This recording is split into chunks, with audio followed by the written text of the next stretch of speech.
Hello friends, welcome to the SNAE medical classes. Today we will discuss regarding problem statement. Problem statement क्या होता है, तो सबसे पहले हम इसकी इंट्रोडक्शन की बात करते हैं. Research is a systematic investigate process employed to increase और revise current knowledge by discovering new fact. ये जो रिसर्च क्या है, ये एक सिस्टमैटिक, हम कोई भी चीज़ को हम इन्वेस्टिगेट करना क्या कहलाता है, रिसर्च कहलाता है. इसमें हम कोई भी करंट नॉलेज जो भी है उसको हम क्या करके देखते हैं, रिवाइज करके देखते हैं कि मतलब इसमें क्या चीज़ें ऐड ऑन हुई है, हम क्या करेंगे उसके रिगार्डिंग रिसर्च करते हैं, ठीक है, और उसके बारे में न्यू फैक्ट को कलेक्ट करते हैं और उस पर पूरा एनालिसिस उसके बारे में किया जाता है, जिससे कि हम जो नॉलेज है उसको हम अपडेट कर सकें. It can be divided into two general categories. ये रिसर्च है, इसको दो कैटेगरीज के अंदर डिवाइड किया गया है.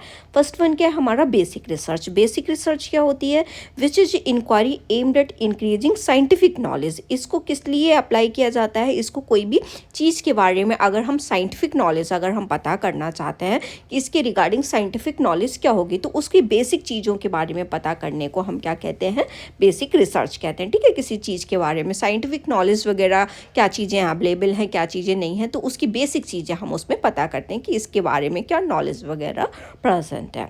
नेक्स्ट वन आता है हमारा अप्लाइड रिसर्च. अप्लाइड नेम से ही बता रहा है, मतलब जो चीज़ों को हम एप्लीकेबल कर सके, कोई थ्योरी को, कोई भी प्रोडक्ट, कोई टेक्निक हो गई, या फिर कोई प्रॉब्लम को हम सॉल्व कर सके. ठीक है, कोई भी प्रॉब्लम जो नहीं पता थी उसको हम क्या कर सके, रिजॉल्व कर सके, उसको सॉल्व कर सके, उसको हम क्या कहते हैं, अप्लाइड रिसर्च कहते हैं.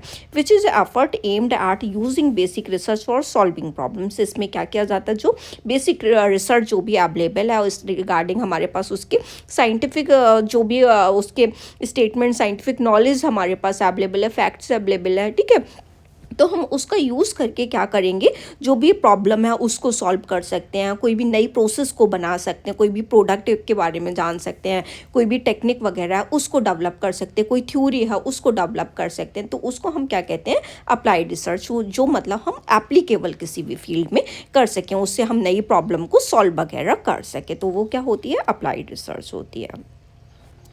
The first and most important step in any research is to identify and delineate the research problem. सबसे most important step जब भी हम रिसर्च करना चाहते हैं, तो हमारा सबसे most important step क्या रहता है कि हमें अपना प्रॉब्लम, हम क्या चीज़ करने वाले हैं, पर्टिकुलर प्रॉब्लम क्या है, तो हम सबसे पहले उसको सिलेक्ट करेंगे, फिर उसके रिगार्डिंग जो है वो रिसर्च करते हैं.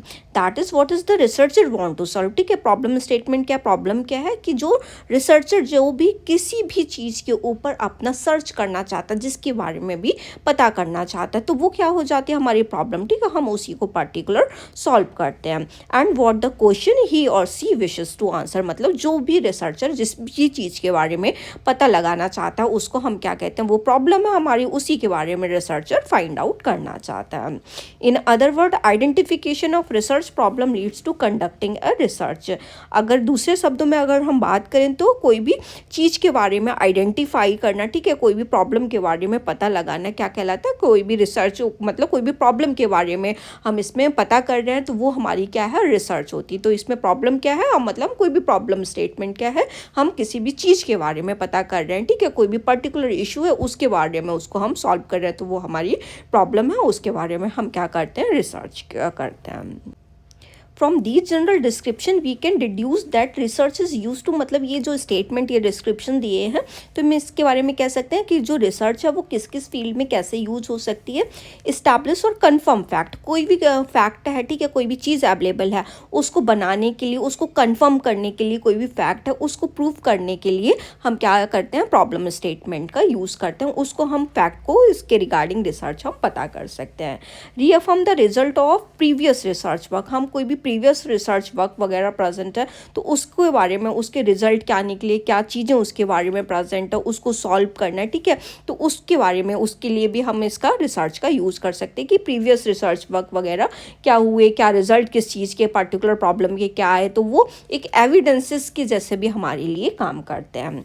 सॉल्व न्यू और एग्जिस्टिंग प्रॉब्लम. हम रिसर्च में कोई भी नई प्रॉब्लम को भी सॉल्व कर सकते हैं, मतलब कोई भी नई चीज़ें जिसके बारे में हमें नहीं पता है, हम उस चीज़ के बारे में भी पता लगा सकते हैं। सपोर्ट थ्योरम्स और डेवलप न्यू थ्योरीज, ये क्या करती है, कोई भी थ्योरम वगैरह जो थ्योरीज वगैरह पता नहीं है उनको सपोर्ट करना, ये सही था या गलत था। तो रिसर्च जो भी एविडेंसेस होते हैं उनके बारे में हम उनको निकाल के हम पता कर सकते हैं ये चीज़ फैक्चुअली सही है कि नहीं सही है, ये थ्योरी का क्या जो है स्टेटस है, ये किसने सर्च किया था। तो हम इन थ्योरीज जो भी प्रेजेंट है उनको हम क्या कर सकते हैं, पता करके उनको प्रूव कर सकते हैं। और डेवलप न्यू थ्योरीज, या फिर जो भी प्रेजेंट है उनको हमने कर लिया, उनके बारे में पता कर लिया, उनको हमने प्रूव कर दिया, ठीक है, on the basis of the research evidence. या फिर हम नई थ्योरीज बेस के लिए हम डेवलप कर सकते हैं, मतलब रिसर्च से। Expansion on past work in the field, past में क्या वर्क किसी भी चीज़ के लिए किया गया तो उसको हम क्या कर सकते हैं, एक्सपेंड कर सकते हैं और उसके बारे में डिटेल में सर्च कर सकते हैं। Test the validity of instrument, procedure और एक्सपेरिमेंट, हम किसी भी इंस्ट्रूमेंट, कोई भी टूल वगैरह, कोई भी प्रोसीजर वो कितना वैलिड है कितना वैलिड नहीं है, तो हम उसके बारे में एक्सपेरिमेंटल रिसर्च वगैरह कर सकते हैं, ठीक है। तो उसके बारे में उस टूल को हम अप्लाई कर सकते हैं, कोई भी प्रोसीजर को हम कंडक्ट कर सकते हैं, कोई भी हम एक्सपेरिमेंटल को जो है वो दोबारा से कर सकते हैं। और उसमें जो भी रेंडमाइज कंट्रोल ट्रायल होता है, मतलब इसमें कोई भी एक्सपेरिमेंटल बेस्ड हम इसमें रिसर्च करते हैं, ठीक है। तो इसमें हम जो भी एक्सपेरिमेंट होगा, जो भी प्रोसीजर होगा, उसके बेस पे हम रिसर्च करेंगे। तो हम कोई भी उस टूल को वैलिडेट करने के लिए, उस प्रोसीजर को वैलिडेट करने के लिए वो कितना ट्रूथ है कितना नहीं है, उसके लिए भी रिसर्च का यूज़ किया जाता है। Replicate elements of prior project on और द प्रोजेक्ट, जो भी प्रोजेक्ट वगैरह प्रायर प्रेजेंट है वो कितने फैक्चुअल हैं कितने नहीं हैं, ठीक है, क्या उन्होंने किया है कितना उसमें सही है, ठीक है, उसके बारे में भी उनको भी प्रूव करने के लिए क्या की जाती है, रिसर्च की जाती है। Definition of the research problem, अब हम बात करते हैं कि क्या है रिसर्च प्रॉब्लम पर्टिकुलर। हम अपने टॉपिक पे आते हैं, ये जस्ट क्या था, एक रिव्यू था रिसर्च का, ठीक है। हम जब कोई भी चीज़ करते हैं ना तो उसके बारे में शॉर्टकट हमने यहाँ पे रिव्यू लिया क्या है रिसर्च। तो हम सबसे पहले बात करेंगे रिसर्च प्रॉब्लम क्या है। रिसर्च प्रॉब्लम क्या है, हम जब हम कोई भी चीज़ करने जा रहे हैं तो हम क्या बनाते हैं, अपनी प्रॉब्लम बनाते हैं, प्रॉब्लम सिलेक्ट करेंगे तभी हम क्या कर सकते हैं, रिसर्च को आगे करके कर सकते हैं, ठीक है। तो हम सबसे पहले हमारी प्रॉब्लम होती है, उसके बारे में हम पर्टिकुलर प्रॉब्लम का सॉल्यूशन निकालते हैं, तो उसको हम क्या कहते हैं, प्रॉब्लम स्टेटमेंट कहते हैं। A research problem may be defined as an area of concern, a gap in existing knowledge और a deviation in the norm और standard that point to the need for further understanding and investigation. Research problem क्या है, ये एक area जिसके बारे में हम पता लगाने चाह रहे हैं, ठीक है। हमें जो चीज़ नहीं पता, ये पर्टिकुलर उस फील्ड का एरिया होता है कि हम किस चीज़ के बारे में सर्च करना चाह रहे हैं, जिस चीज़ के बारे में नॉलेज नहीं प्रेजेंट है, या फिर जिस चीज़ के बारे में अभी फैक्ट नॉलेज अभी हमें करंट अपडेटेड हुई है, ठीक है। या फिर कोई भी पर्टिकुलर चीज़ को प्रूव करने के लिए, किसी भी चीज़ को अंडरस्टैंड करने के लिए, कोई भी चीज़ को इन्वेस्टिगेट करने के लिए उस पर्टिकुलर फील्ड से रिसर्च की जाती है। Although many problem turn out to have several solution, difficulty arise where such mean are either not obvious और not immediately available.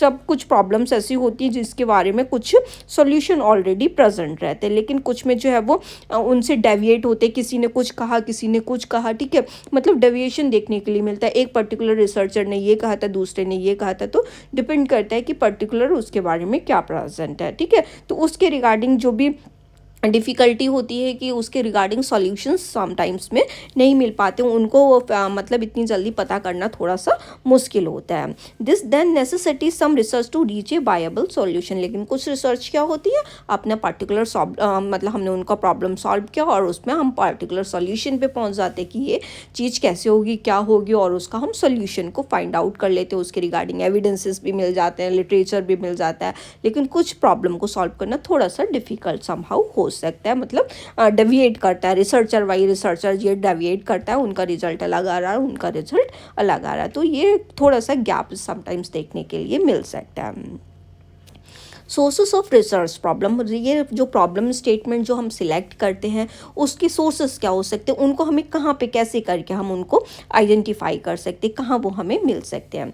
Potentially sources of research problem में इंक्लूड स्कूल लाइब्रेरी, ये हमें school library के अंदर ये हम search कर सकते हैं, मतलब जो भी जहाँ पे भी हम काम कर सकते हैं तो वहाँ पे लिटरेचर प्रेजेंट होते हैं, जर्नल्स प्रेजेंट होते हैं, ठीक है, पब्लिकेशंस किसी ने भी किए हैं, ठीक, तो उनके में हम फाइंड आउट कर सकते हैं, लाइब्रेरी में जाके हम वहाँ का लिटरेचर वगैरह देख सकते हैं, जो भी मटेरियल वहाँ पे प्रेजेंट है वो चेक कर सकते हैं, उसके रिगार्डिंग हम सर्च कर सकते हैं। कम्युनिटी के अंदर हम किसी से भी कंसल्ट कर सकते हैं, कोई भी फाइंडिंग को हम देख सकते हैं, क्या लिटरेचर उसके रिगार्डिंग प्रेजेंट है, क्या चीज़ प्रेजेंट है, उसका पब्लिक पार्टिसिपेशन प्रोसेस क्या प्रेजेंट है, उसके रिगार्डिंग कम्युनिटी में भी हम किसी से भी कंसल्ट करके हम देख सकते हैं। ऑन एक्सपीरियंस अपने ऑब्जर्वेशन के बेस पे, लाइक हमने कोई भी चीज़ ऑब्जर्व कर रहा है, हमें ये लग रहा है कि इसको फाइंड आउट करने की ज़रूरत है, ठीक है, इसके रिगार्डिंग हमें सर्च करना चाहिए, तो उससे भी हम क्या कर सकते हैं, प्रॉब्लम स्टेटमेंट को सिलेक्ट कर सकते हैं। क्लासरूम लेक्चर बेस्ड भी कर सकते हैं, जो भी नरेटिव फाइंडिंग प्रेजेंट है, किसी बात पे डिस्प्यूट चल रहा है या फिर डिस्प्यूटेशन है, ठीक है, लोगों के फैक्चुअल अलग अलग चीज़ प्रेजेंट है, ठीक, उसके रिगार्डिंग भी हम अपना क्या कर सकते हैं, लेक्चर बेस्ड भी उसको हम सर्च कर सकते हैं। या कोई हमने कॉन्फ्रेंस अटेंड की, सेमिनार अटेंड किया, वहाँ पे ये एक प्रॉब्लम दिख रही थी कि हाँ इसको सिलेक्ट किया जा सकता है, तो वहाँ से भी हम अपना प्रॉब्लम स्टेटमेंट बना सकते हैं। क्लासरूम डिस्कशन में कोई भी आर्ग्यूमेंट का टॉपिक चल रहा है, ये फैक्चुअल चीज़ सही है, ये नहीं सही है, सेमिनार में कोई ऐसा कुछ चल रहा है, ठीक, तो उसको भी हम अपना problem statement as a research problem ले सकते हैं। सेमिनार, वर्कशॉप, पेपर प्रेजेंटेशन, मैंने बताया ये सारा, कोई भी डिस्प्यूटेशन चल रहा है किसी रिगार्डिंग आर्गूमेंट, क्या कोई नरेटिव फाइंडिंग्स किसी के रिगार्डिंग कुछ भी है, ठीक है, अगर नरेशन चल रहा है तो उसके रिगार्डिंग भी अगर हमें लगता है कि हाँ ये टॉपिक सर्च किया जा सकता है, इस पर रिसर्च हो सकती है, उसको भी हम अपना एज ए प्रॉब्लम ले सकते हैं। इंटरनेट नरेशन और ऑब्जर्वेशन के बेस पे इंटरनेट सोर्सेज से हम फाइंड आउट कर सकते हैं कि करंट की क्या प्रॉब्लम है, पहले के लिटरेचर्स पढ़ सकते हैं कि क्या अवेलेबिलिटी है, उसके रिगार्डिंग हम सर्च कर सकते हैं। रिसर्च रिपोर्ट्स क्या प्रेजेंट है, टर्म, कोई भी पेपर्स, कुछ इन्वेस्टिगेशंस किसी के रिगार्डिंग हुई है, कुछ प्रोसीजर्स के रिगार्डिंग, तो उसके बेस पे रिसर्च की जा सकती है। कोई भी थ्योरी हम चूज़ कर सकते हैं, अपने खुद के इंटरेस्ट के बेस पे हम थ्योरी कोई भी चूज़ कर सकते हैं, जिससे कि हम उसमें इंटरेस्ट ले लें कि ये थ्योरी प्रेजेंट है, उसके रिगार्डिंग हम कर सकते हैं। कोई भी डेली प्रॉब्लम क्या आ रही है, डेली लाइफ की प्रॉब्लम, लाइक हम कहीं भी हॉस्पिटल के अंदर काम करते हैं या हम किसी और अदर एरिया के अंदर काम कर रहे हैं, वहाँ ये लग रहा है कि ये प्रॉब्लम अराइज हो रही है, तो उसके रिगार्डिंग भी रिसर्च की जा सकती है। टेक्नोलॉजिकल चेंजेस, टेक्नोलॉजिकल अपडेशन होता रहता है, मेडिकल के फील्ड में भी होता रहता है कि क्या चीज़ें नई अपग्रेड हुई हैं, तो उसको हम देखने के लिए, जैसे कि अगर हम हॉस्पिटल्स की बात करें तो इलेक्ट्रॉनिक हेल्थ रिकॉर्ड वगैरह टेक्नोलॉजी में आ गया, वो कैसे यूज़ होता है, कोई प्रॉब्लम अराइज हो रही है उसको कैसे करके हम अप्लाई कर सकते हैं, तो ये सारी एक प्रॉब्लम हो सकती हैं। अनएक्सप्लोर्ड एरियाज़, जो एरियाज़ एक्सप्लोर नहीं किए गए, उनके रिगार्डिंग भी हम रिसर्च कर सकते हैं। डिस्कशन विद अदर पीपल, और लोगों से भी, जो भी हमारे मेंटोर वगैरह हैं, उनसे बात करके, हमारे जो भी पीयर ग्रुप मेंबर्स हैं उनसे बात करके कि क्या लिया जा सकता है, उनसे भी हम डिस्कस करके प्रॉब्लम स्टेटमेंट को सिलेक्ट कर सकते हैं। Guidelines for selecting research problem, अब क्या गाइडलाइंस हमें यूज़ करनी है जब भी हम अपना प्रॉब्लम स्टेटमेंट सिलेक्ट कर रहे हैं। The research problem should be such in which researcher may be deeply interested, ऐसा टॉपिक होना चाहिए जिसमें जो भी रिसर्चर कर रहा है उसको इंटरेस्ट आ रहा है। अगर उसको इंटरेस्ट ही नहीं आएगा तो वो कैसे आगे तक रिसर्च इतना एक्सटेंड करके कैसे लेके जाएगा, ठीक है, कैसे करके वो करेगा, उसका टॉपिक ऑफ इंटरेस्ट ही नहीं है, जो भी टॉपिक उसने चूज किया वो उसका इंटरेस्टेड टॉपिक नहीं है, तो उसमें प्रॉब्लम अराइज कर सकती हैं। The research problem should be focused in the sense of being related to the researcher overall logic.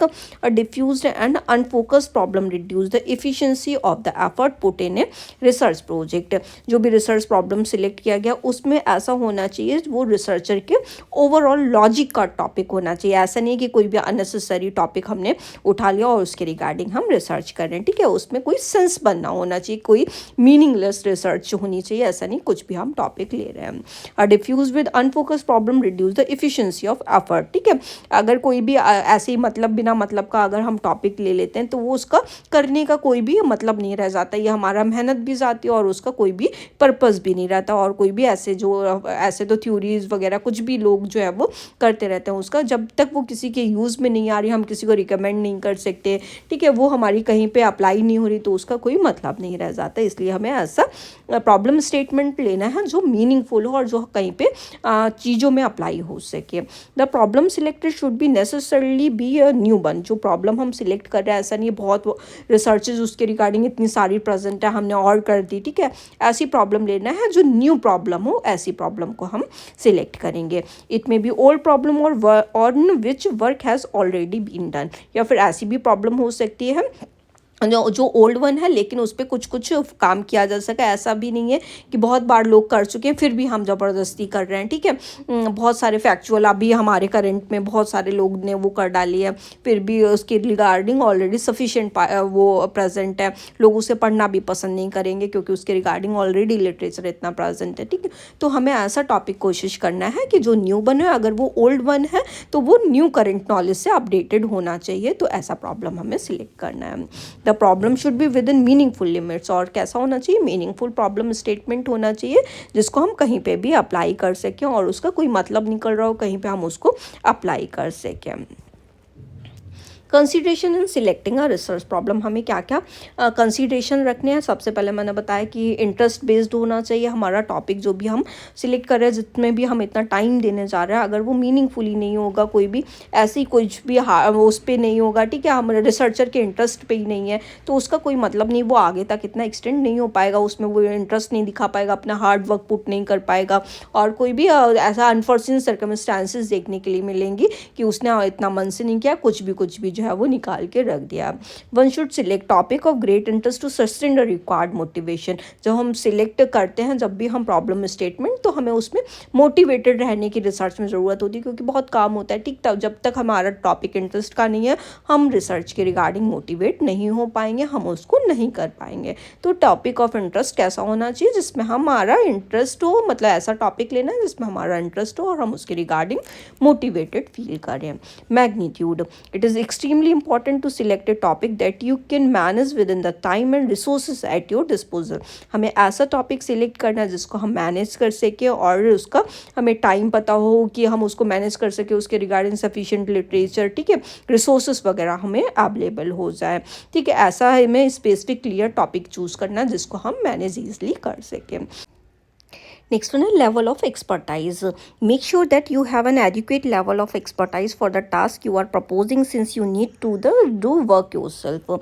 हमें ये भी देखना है कि हम उस फील्ड में कितने एक्सपर्टाइज हैं, हमें उस फील्ड के रिगार्डिंग कितना नॉलेज है। हमें ऐसा टॉपिक चूज़ करना है जिसमें हमारा एक्सपोजर हो, जिसमें हमें नॉलेज हो, एडुकेट लेवल ऑफ एक्सपर्टीज़ उसमें अवेलेबल भी होनी चाहिए, और हमें खुद के बारे में, उसके टॉपिक के बारे में भी नॉलेज होनी चाहिए। और हमें ये भी देख के काम करना है कि उसके रिगार्डिंग जो एक्सपर्टीज़ होते हैं, लाइक जो हमारा टूल वैलिडेट करेंगे, जो हमारी चीज़ों को अप्रूव्ड करेंगे, हमें कोई चीज़ के लेकर गाइड करेंगे, वो भी अवेलेबल उसमें होने चाहिए, ताकि हमें कोई भी आगे चल के कॉन्सिक्वेंसेस फेस ना करने पड़े। क्योंकि हमें यहाँ काम जो है खुद को करना है, तो हमें खुद में भी हमें उसके रिगार्डिंग पहले एक्सपर्टाइज बनना है, और हमें एक्सपर्टाइज भी जो भी इसके फील्ड में जो भी प्रेजेंट है, जिससे हम गाइडेंस नॉलेज ले सकते हैं, वो भी इसमें प्रेजेंट होने चाहिए, तभी हमें वो टॉपिक चूज़ करना है। हमें पहले एक्सपर्टीज़ वगैरह को ढूंढना है, हम कितना उसमें एक्सपर्टाइज है, और हमें जो भी इसमें एक्सपर्ट है उनका भी हमें देखना है कि इसमें एक्सपर्ट अवेलेबल हैं कि नहीं है। ऐसा तो नहीं है कोई ऐसा ही टॉपिक हो जिसके रिगार्डिंग लोगों को पता ही नहीं है, ठीक, तो उसके रिगार्डिंग हमें गाइडेंस वगैरह कौन करेगा, क्योंकि हम